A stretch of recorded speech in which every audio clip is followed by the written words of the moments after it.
За нэгдүгээрт сая төрхүү төлөөлөгчдөө 100% санал нэг байна.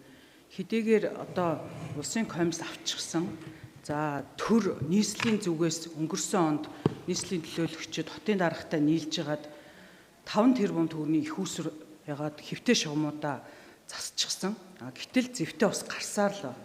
Тэгэхээр энэ хяналт шалгалтын байгууллагууд ялангуяа энэ улсын комиссийг зохион байгуулдаг байгууллагууд маань энэ орон сууцнуудыг хүлээж авахдаа тэр ялангуяа ундны усны хэрэгцээнд байгаа шугам хоолойнуудыг стандартын шугам хоолоогоор хангахад онцгой анхаарал хандуулах шаардлагатай байна. Тэгээ төрийн одоо шугам байхгүй, хувийн шугамтай гэд иргэд хохироод ээж болохгүй.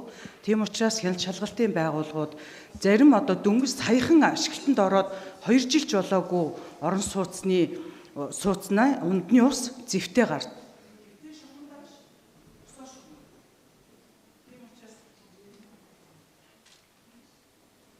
Нэгдүгээр тэр асуудал. За хоёрдугаар асуудал нь энэ босоо шугамуудыг шинжлэх асуудлыг тухайн одоо сөөх барилгын компаниудтай хамтарч хэдүүлээ хавсарч үргэлжлүүлэн хийхгүй бол иргэд бас хохирсоор байна. Тэгэхээр та бүхнээсээ үргэлжлүүлэн бас энэ онд эхлүүлсэн ажлаа дуусгаж хамтарч ажиллахыг хүсэж байна. Баярлалаа.